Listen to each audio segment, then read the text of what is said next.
bem-vindos ao canal Biologia Admirável.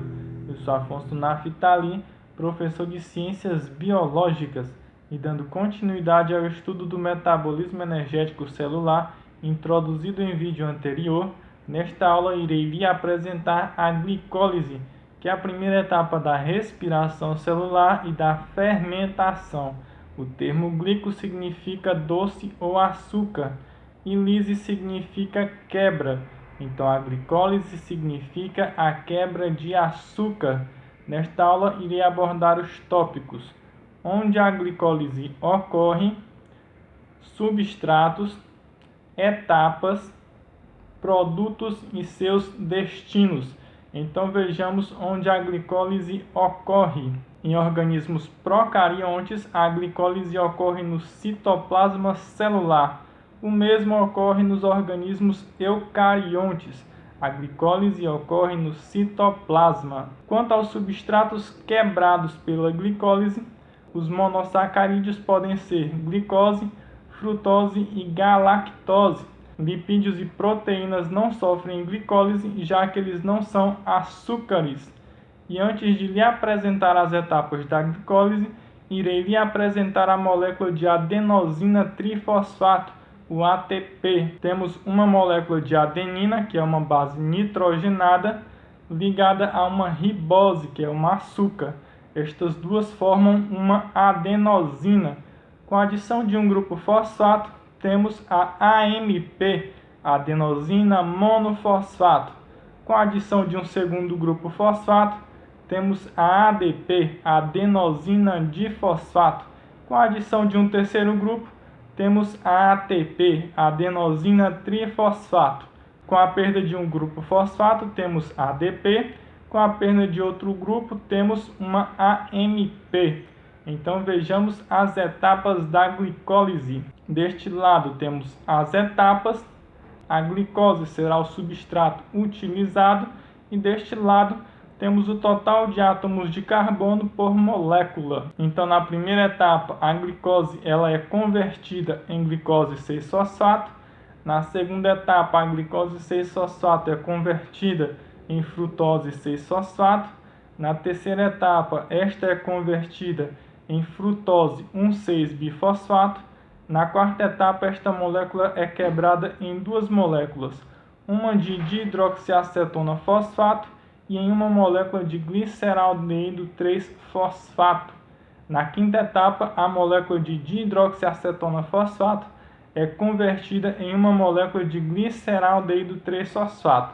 Então, a partir desta etapa, passamos a ter duas moléculas de gliceraldeído 3-fosfato. Então o resultado sempre será em dobro. Na sexta etapa, o gliceraldeído 3-fosfato é convertido em 1,3-bifosfoglicerato. Na sétima etapa, esta molécula é convertida em 3-fosfoglicerato. Na oitava etapa, esta molécula é convertida em 2-fosfoglicerato. Na nona etapa, o 2-fosfoglicerato é convertido em fosfoenolpiruvato. E na 10ª etapa, o fosfoenolpiruvato é convertido em piruvato. Então vejamos novamente essas etapas agora com mais detalhes. Então na primeira etapa, com o consumo de uma molécula de ATP, a glicose é convertida em glicose 6-fosfato. Observe que o grupo fosfato ele é inserido no carbono 6 da molécula de glicose. E a ATP, quando perde o grupo fosfato, ela é convertida em ADP. Na segunda etapa, a glicose 6-fosfato é convertida em frutose 6-fosfato. Na terceira etapa, com o consumo de mais uma molécula de ATP, a molécula de frutose 6-fosfato é convertida em uma molécula de frutose 1,6-bifosfato. Na quarta etapa, como você já sabe, essa molécula será quebrada em duas, uma molécula de dihidroxiacetona fosfato e em uma molécula de gliceraldeído 3-fosfato.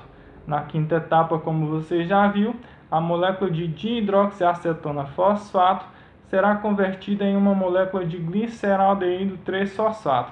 Então, a partir desta etapa, passamos a ter duas moléculas de gliceraldeído 3-fosfato. Então, na sexta etapa, o gliceraldeído 3-fosfato perde elétrons e prótons de hidrogênio, os quais serão utilizados para a produção de NADH. E além do mais, o gliceraldeído 3-fosfato recebe um grupo fosfato no carbono 1. O produto resultante é chamado de 1,3-bifosfoglicerato. Na sétima etapa, esta molécula perde o grupo fosfato, o qual é utilizado para a produção de ATP. O produto resultante é chamado de 3-fosfoglicerato. Na oitava etapa, o grupo fosfato ligado ao carbono 3 é transferido para o carbono 2. O produto resultante é chamado de 2-fosfoglicerato. Na nona etapa, o 2-fosfoglicerato perde uma molécula de água e esta ligação é elevada a uma ligação de alta energia. O produto resultante é chamado de fosfoenol piruvato. Na décima etapa, o fosfoenol piruvato perde o grupo fosfato, o qual é utilizado para a produção de mais ATP, e o produto resultante é chamado de piruvato. Pessoal, da etapa 1 à etapa 5 temos uma fase preparatória, na qual ocorre o consumo de 2 moléculas de adenosina trifosfato. E da etapa 6 a 10 temos a etapa de pagamento, na qual ocorre a produção de 4 moléculas de ATP, 2 das quais serão utilizadas na reposição das moléculas que foram consumidas na primeira fase. Eu quero que você tenha em mente que a molécula de glicose recebeu um grupo fosfato diretamente da molécula de ATP. O mesmo ocorreu com a frutose 6-fosfato. Ela recebeu um grupo fosfato diretamente da molécula de ATP. No caso do gliceraldeído 3-fosfato, ele recebeu um íon fosfato que estava livre no citoplasma da célula. Quando este grupo fosfato é transferido para uma molécula de ADP para a produção de ATP, temos a chamada fosforilação em nível de substrato. Fosforilação significa adição de fosfato. Neste caso, o grupo fosfato é adicionado a uma molécula de ADP. O produto é ATP. Então, quando um íon fosfato livre na célula é adicionado em uma molécula orgânica e posteriormente adicionado em uma molécula de ADP, nós temos a fosforilação em nível de substrato.